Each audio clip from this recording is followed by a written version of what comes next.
All right, I'll get a picture of that and screenshot from there. So, all right, so I've wanted to have this conversation for a while because I wanted to sit down with it. I keep having one-on-one phone calls. I'm like, well, there's a couple. I've done podcasts with each of you, and we've talked about your backgrounds.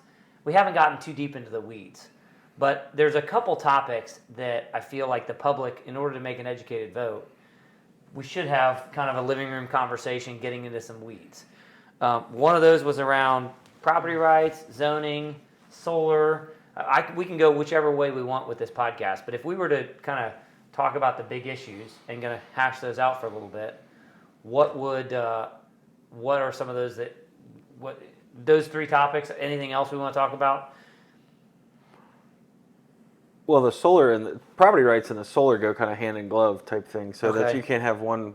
The one topic is up because of the other one. Solar / property rights. Yeah. So I mean, the solar issue has brought up property rights. Basically, is the way I look at it. We want to talk about zoning. We want to talk about data centers at all. And again, zoning is still back into that same. I mean, everything's caused by the one problem, the one main issue we have, and then it's zoning, property rights. What do we do right, kind of thing. Well, let's just start with this. I mean, the four of us here, we're just chit-chatting. I don't know how long we'll take here, but by the way, Jeff Cotton running for commissioner, Chris Powell running for council District 3, so Aurora, Dillsboro, Morris Hill, and then Trevor Bischoff running for council District 4, so north side of Morris Hill, all the way up to Sunman, all the way over to St. Leon, and York is included in that. York. And I got kicked off the ballot, so I'm not running for anything. So do we want to go ahead and just open the can of worms here with the topic of solar and people's general feeling on it? I have said from the beginning, I don't really know much about solar to be pro-solar, anti-solar. I've got buddies who have it on their house. I'm anti the green energy movement because I think a lot of it's just kind of bogus.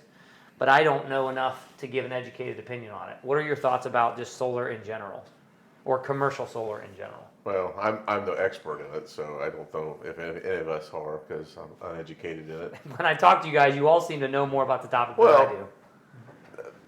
The discussions are being had and how it comes into our area. What's affecting our area is how solar is trying to sneak its way in. Okay. And they did. They went out and leased a lot of land. I don't blame the farmers and the people that took those leases. There's some pretty good money in it. That money is our money.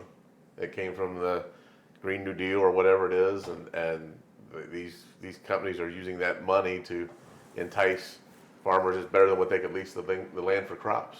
Right. But it's agricultural land, and then the companies are coming in.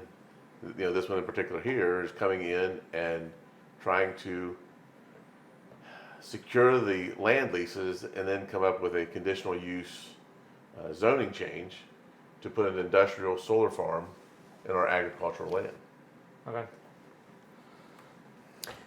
That's always been kind of my stance with it. Again, not an expert on solar, but if you just look at the zoning laws and how we laid out the county, we said, hey, we want this to be an agricultural district, or we need industrial district over here. And industrial scale power generation, in my mind, even if you're having an agricultural component to it, doesn't really belong on agricultural land.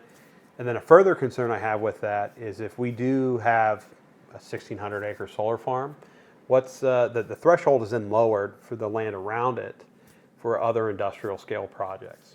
The argument can be very much made that, hey, we've already have industrial scale power generation. It makes sense to put a data center or something else of that nature in relatively close proximity.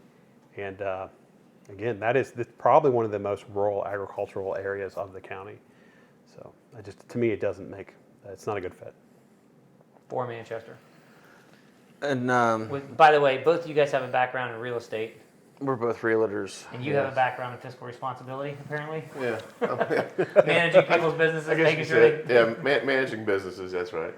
So, and that being said, since you brought that up, that Trevor and I are both in real estate, and we're both running for council, one of the things is we often get chastised for is we're not staying in our lanes when it comes to these topics being solar, not necessarily under the guise of council. But being that we're both in the real estate and how these things affect, how this is going to affect zoning it's one of the things we deal with a lot. So I think, and just the laws and how the zoning these new ordinances will be put out, how it affects surrounding landowners, how it affects the property values of surrounding homes in the area. Those are all very topics that are in our wheelhouse. So we do it every explain that day. if I'm somebody who's buying my first home Yeah. and I'm buying a house out there, Yes. how does that affect the other people's property? Because property rights come up So- as an issue. Yes. Explain that at an elementary level. So what I'm trying to wrap my head around and look at is this is not even in politics. This is for myself as a real estate agent and a business owner. I'm a broker. I'm in charge of my company. My neck is on the chopping block if something goes wrong. So in real estate, if we don't, there's disclosure laws. Certain things have to be disclosed on a property. You know, everybody knows the classic ones, like does the roof leak? Is the foundation cracked? Is this, that, and this? That's disclosure laws. Well, one of the things too is there's another thing called material facts of a property.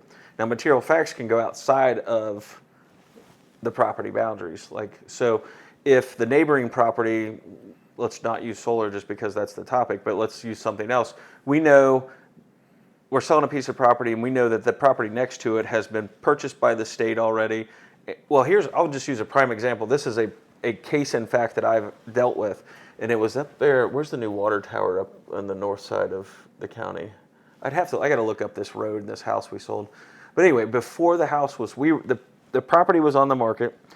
The county had already inked the deal. There was going to be this huge water tower right behind this house. I mean, just right behind this house.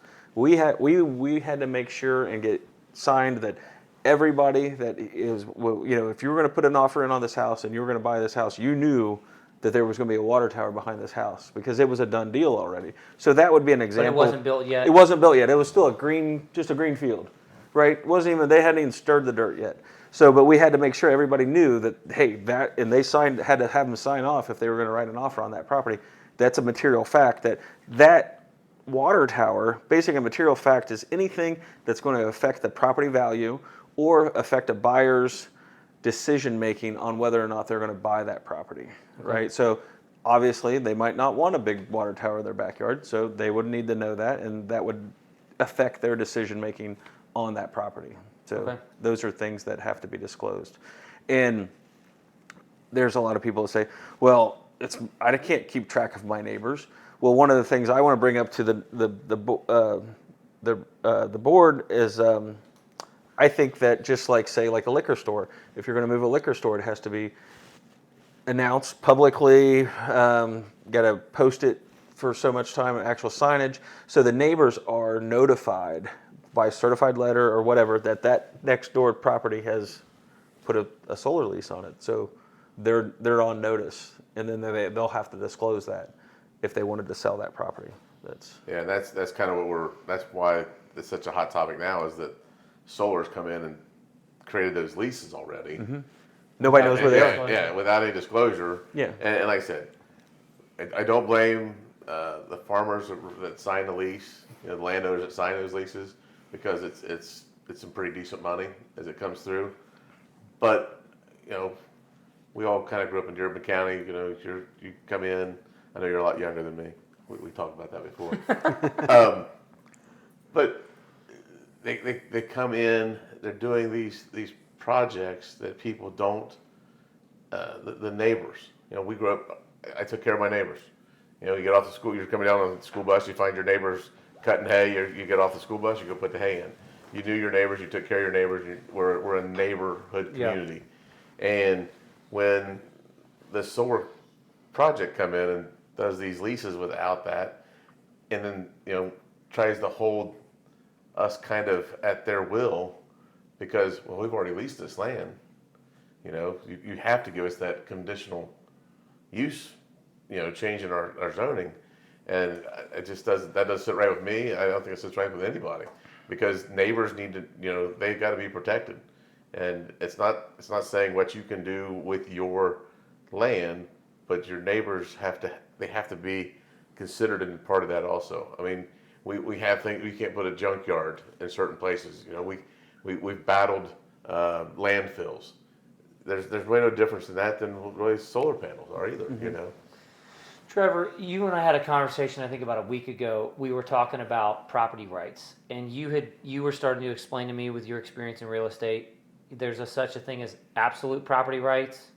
And can you? I don't remember exactly what you were talking about. Yeah, it was the point I was making is that property rights aren't absolute, right? Like They're not absolute? They're not absolute. So just because you want to do something with your property doesn't mean that you can do whatever that is, right? Your enjoyment or your use of a property only goes as far as it affects someone else's and their use of their property, right? So it goes back to, we have nuisance laws, right? Like, in a lot of instances, businesses have to be shut down in certain areas if they produce a certain amount of noise after a certain time.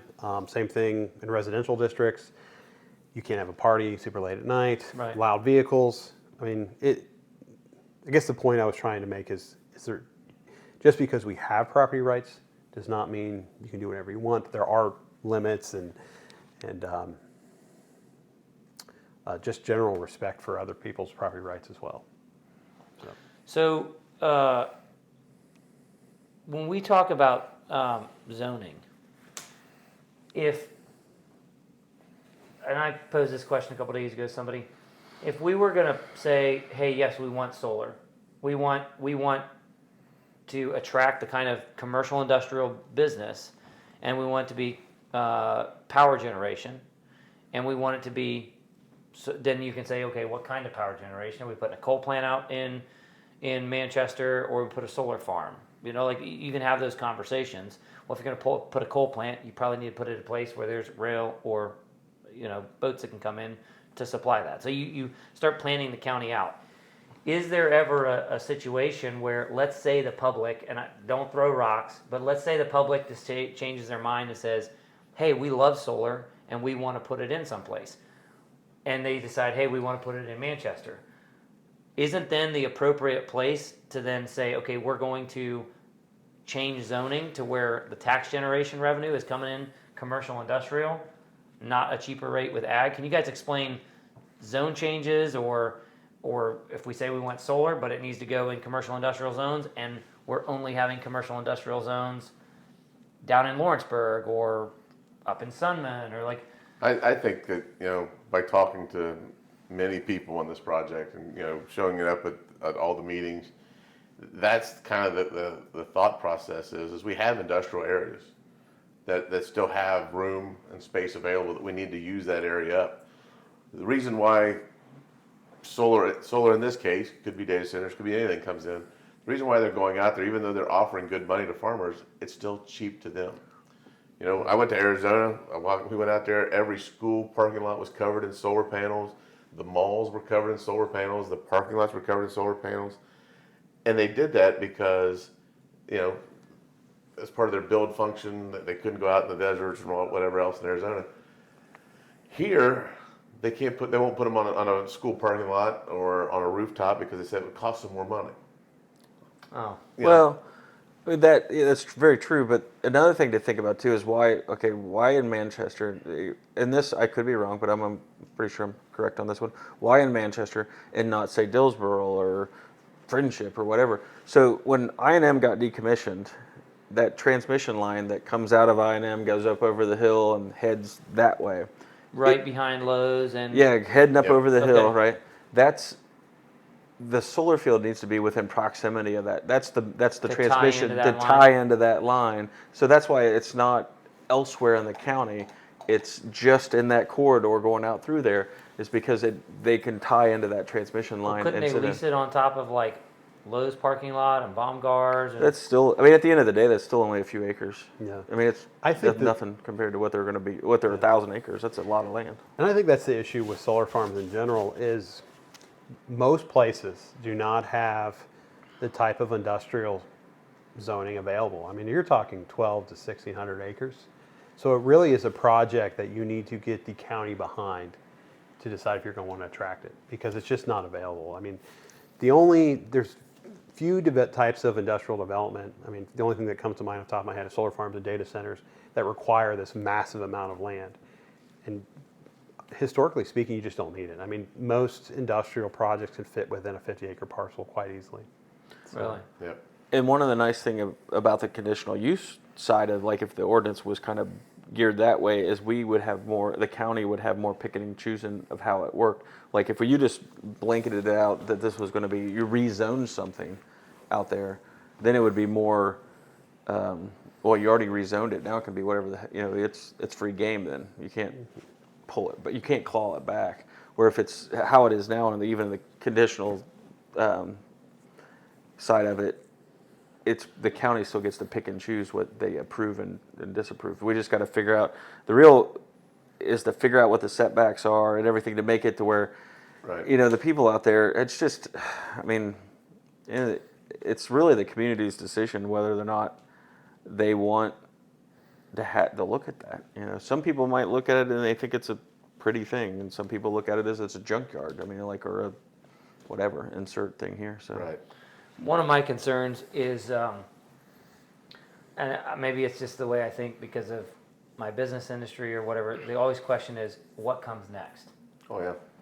So I did lawn care, landscaping, and trees, and I recently talked to a customer. We did a removal for a bunch of different trees, and we installed in its place something else. And I had another customer call, hey, I want this tree down. I'm like, why do you want that tree down?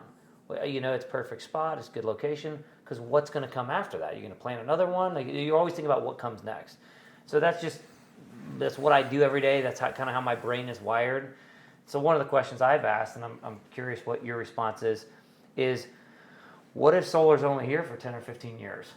And then the government says, hey, there's some new project we're funding. What comes next? I mean, I don't see that ground. Once people stop farming it, I don't see it ever goes back to farming. So are we looking at 12 to 1,800 acres of subdevelopments going in? Well, Is there any other commercial? I mean, does 48 become a 4-lane road at that point? Like, what? There's a lot of questions to be answered, and that is the other side of this project, is where is this going to lead, right? Yeah, the unknown. The unknown. I think the community really needs to figure that out, because regardless how it gets done, it is going to have lasting implications for the future. I have a hard time believing that they're going to put a 1,600 acre solar farm in, and they're not going to want to sell that energy directly to probably a data center or something else that consumes a drastic amount of power. And then what about other industrial development that comes next? Yeah. So what's the backup plan? It's kind of what you're asking for. Yeah. What's the backup plan? Good story. Andy Chevrolet, I've worked there for years. When Tom DeWeese and his father-in-law started that, you had to think back of the way it was built before, but it had a showroom, it had a service department, and a body shop. And their business plan to the bank was, if it doesn't make it as a dealership, then the showroom will be a restaurant, the service department will be a hotel laundry room, hotel, and then the body shop would have been a laundromat. They had that, before they could move forward on their original plans, they had to have that backup plan. We don't really have that now because what's the next? So, like you said, if we put a big energy supplier out there, solar, the new thing that just got pushed in the state is the small nuclear, all those things. We put that out there, that's going in for a reason. It's not necessarily supporting our electric needs here. So it's either going somewhere else, or it's a foundational basis for the next project, whether it's data centers, new subdivisions, and all those things that come along with that. And one of the hot topics right now that's everybody got your assessments in the mail the other day, right? And everybody's freaking out about the taxes. Well, I haven't seen in my time around here that anything that we've done as growth helped us with our property taxes. They've increased it, and the reason that's happened is because once we spend that dollar, well, we're going to spend that dollar again, and we're going to spend that dollar again. We have to find a way to bring that back in.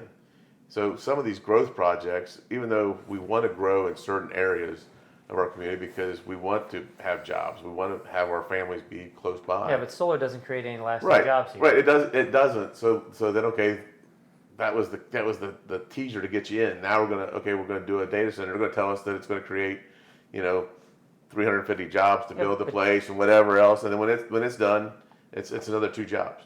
So we really had to be thinking forward on this and not just seeing that quick.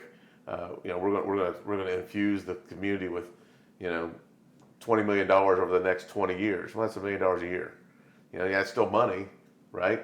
But it's not a good return for us. I don't think. Another thing that kind of worries me about just solar in general is, it's a technology at the end of the day. And you're talking about a 50, and a lot of these, for the way I understand it, these companies, they come in, they put it in, and they sell it off. Mm-hmm. They're just the developer. Like they put it in, they're not long-term, they're not going to own this property for the 50-year lease.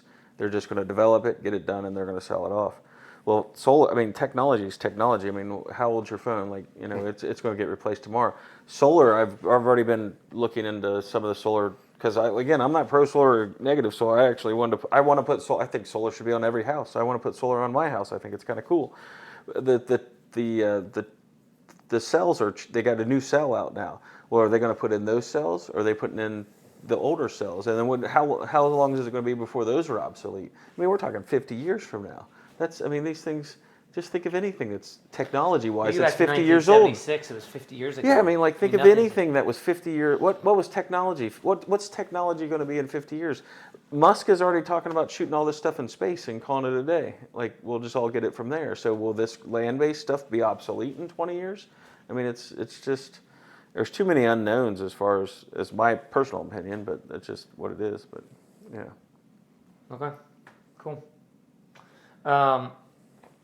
What is we had talked a little bit about property values, and we hinted that towards the beginning.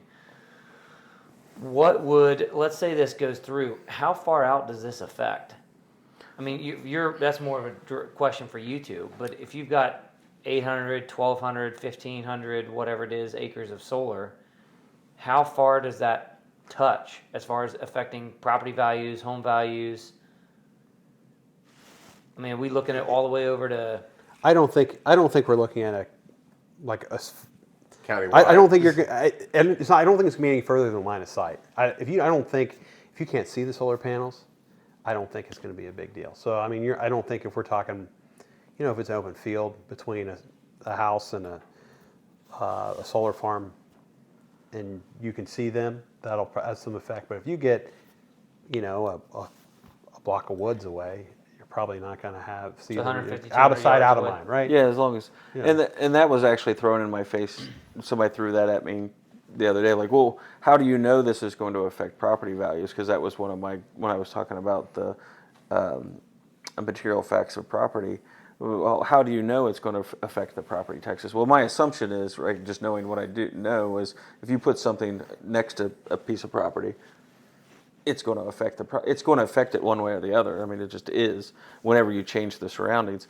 But like Trevor said, as long as it's outside of your purview, you can't hear it, you can't, even, a lot of people, even, the leaves change. You might be able to see something in the winter, but you can't see it in the summer. That just kind of affects, it's very, very minute changes to some degree. But yeah, as soon as you get it out of the sight of somebody, just use like Hidden Valley, for instance. If somebody had to drive through a bunch of solar fields, but once they got into Hidden Valley and they were just in Hidden Valley, they would be fine. It's not the driving through solar fields isn't going to bother them or anything like that. Yeah. So, I think the immediate concern is the homes within. yeah, adjacent properties. Adjacent Yeah, that's properties, going to yeah. be. But that's 1,000 acres. There's a lot of. There's a adjacent lot properties. of you got a lot of adjacent properties. And my biggest concern is just both as politics and my job as a real estate agent is how that's going to affect, how we have to disclose all that, how do people know what is going to be, in the cornfield next to them tomorrow, so that kind of thing. I think they had the planning and zoning the other night. Yeah. And there was a lot of discussion about not getting the Citizens Advisory Committee, on through planning and zoning. But as I sat there and listened to all of it, I do think that actually may be more beneficial, because now they talked about at least 5 meetings, so that there could be public input, and then I think Nicole's still taking emails and collecting information, and then having that committee at the end to where everybody can put together the information. Like I said, we can't no solar, right? But it's creating the community's ordinance that protects. You've got John Doe here, and you got Jane Doe over here. They're not related, same name, but John's got a lucrative deal cooking here, and Jane doesn't. And it's not the deal; it's the protection of Jane's property. And I think that's where, you help protect that property value in a way too, because if Jane is kind of accepted those or bought into this, thinking, knowing that I've got this, and that's the biggest question is what's that surrounding property like, and what's that surrounding property, what's been disclosed, what's going to change, how's it going to happen, and that's, I think the ordinance is basically a disclosure statement. Saying, if we do this, this is how we're disclosing it to you. We're going to make something happen. So, And in full disclosure, because I just thought about this as the way I was talking. Now, when I say property rights, material facts of a property, this is when somebody's purchasing a property. So, like, it's a cornfield, and somebody's purchasing the property next to it, and they're buying it. It looks like a cornfield. They need to know about that solar lease. And in real estate, I don't know if you've heard this. I always tell people, like, so the biggest thing we have with it is a view, right? Like, that's probably. So when people have to own their view, right? So if you own a piece of property and you bought it and it has a nice view, you need to own that view.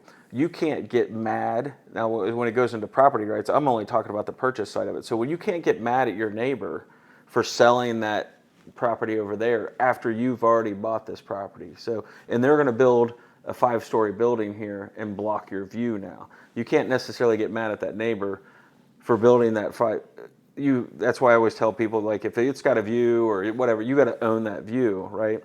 So you can't get mad at the neighbor of something you didn't own for doing something with their property on that As long as aspect. it's zoned that Right, way. but if you bought a piece of property with a view and there was already going to be a 5-story building, they knew about it, that would have to disclose. I just want to make a point that it's only at that initial purchase section of it. It's not 10 years down the road and somebody decides to build a 5-story building. Right. It's at that moment is when things have to get disclosed. A case in point would be up on 48 when one of the developers, they were pushing to put in high density development. They were trying to get the zoning changed for high density. So lots of houses and tight, very tight subdivision, small lot size subdivision. The surrounding neighbors were up in arms. It was almost like a baby solar, it was a baby solar thing. Yeah. I mean, everybody was just up in arms, but it was on a much smaller scale because they were going to put one of the developers wanted to put high density up there. Well, my argument, I was just like, I don't know what to tell you. You should have bought it was just a big vacant farm, just wooded area. It's like, well, somebody should have bought it. And if you wanted to keep your nice wooded view there, you should have bought it at the time because they had already lived there, and it was there. I mean, like, you can't make your neighbor keep a nice wooded field over there, wooded lot, just because you like to look at it, Right. So Did that require a zoning change? that did. So Yeah. it didn't get that's the passed. same thing we're talking about. Yeah, it's the same thing. Agricultural, Yeah, it right? was the same thing. It It was. probably It's all a zoning situation. It all comes down to, and here's a case in point. This is if anybody, I kind of hate to talk about it this way because it's a little, I guess, vulgar or whatnot or whatever, but you can do anything you want. The county can do anything they want. The cities can do anything they want with zoning. I mean, if you go down the zoning, Aurora or Lawrenceburg or county zoning things, just start looking up gentlemen's clubs, right? It has the most restrictive zoning you've ever, just goes on and on. There's more things on there, and then that's what it was. That we had one, right?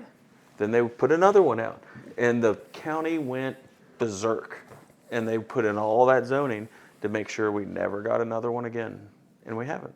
So So you can use zoning to. absolutely, Well, and it's the and- power of the people. So zoning, in my mind, one of the most important factors, one of the things it does is it sets expectations, right?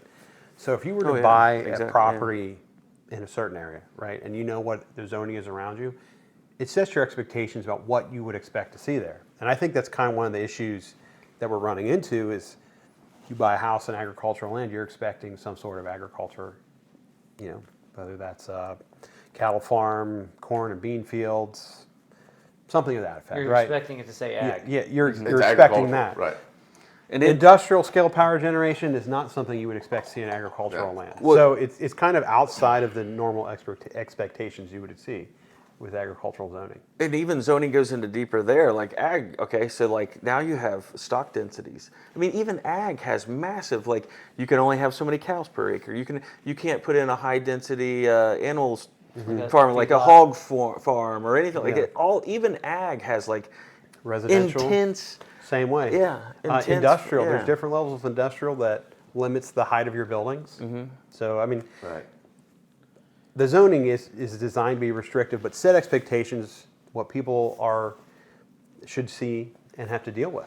So is it safe to say that in a general group of people, this isn't necessarily so much about is solar a great option or not? I mean, you said you think it's cool, etc. It's It has its place. It's a question of is it appropriate is it appropriate for this for spot? the area? 1,000 acre spot. Yeah. And that and- scale of it. And are we gonna, what do our zoning laws state? Yeah. And have we really prepared for this? And what are the ramifications for the future of development of this Right, size? because once you open the box, Yeah. then you've opened it for others, and that's why an ordinance. Once again, it's not to say no solar, no.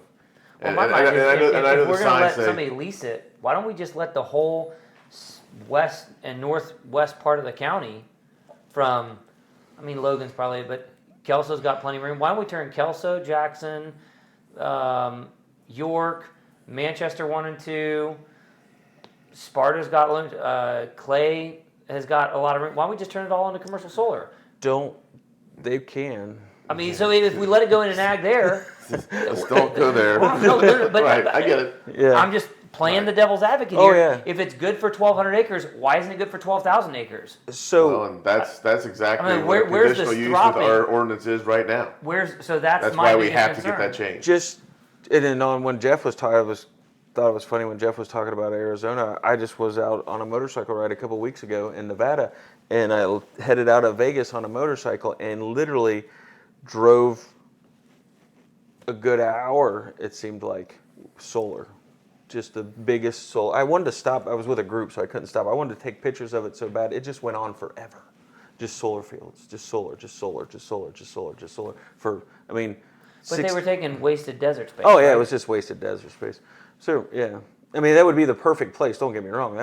I think it would be it was the ideal place to put it. I'm sure somebody would disagree, but that was the ideal place to put it. But it's much more better to put it there than cornfields in Indiana for sure. So Right.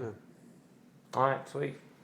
Well, I appreciate you guys having the conversation about this. I know it's a touchy topic, and I keep hearing different sides on social media, and I've had different conversations with you guys. And I thought we need to get this together because I'd like a conversation we had where people can understand the foundational real debate here going on, Right. and be thinking the right way to be asking themselves the right questions of okay, as a voter or just there's not an election next year, but we're still going to be deciding this stuff. People will be showing up to meetings.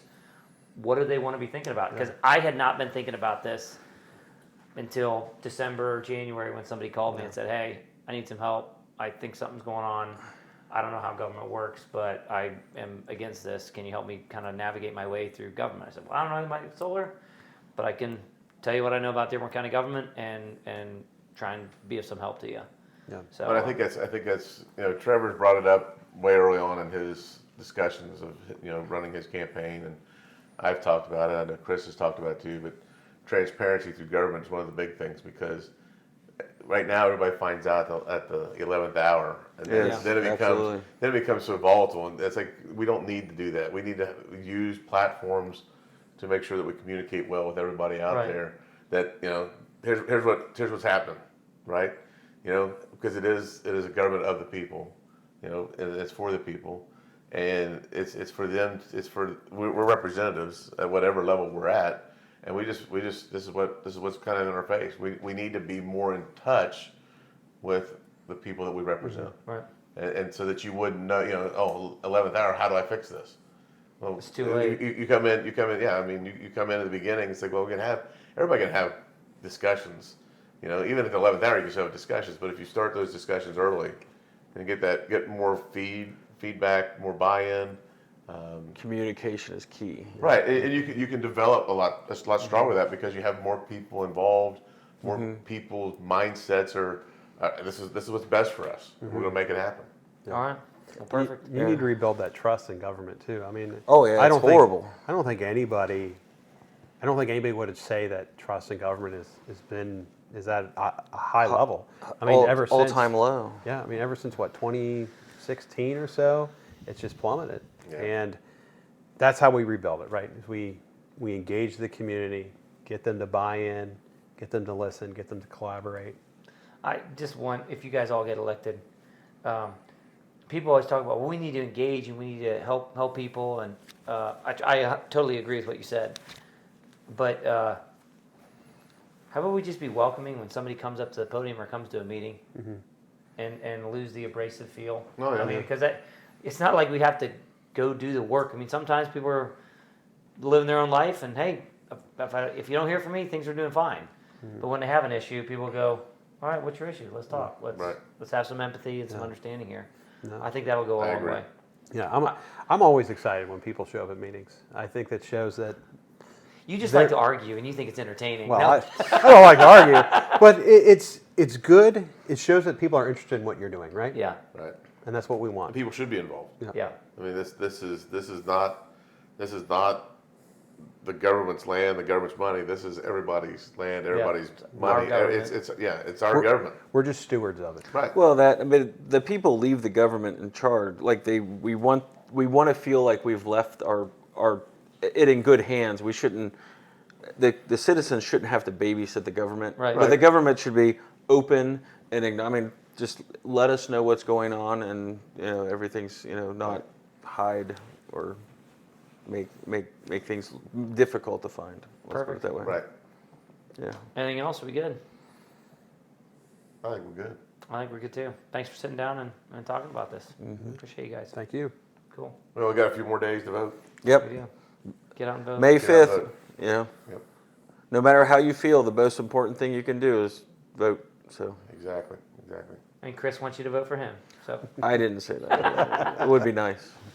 all right. God bless you guys. Have a good one.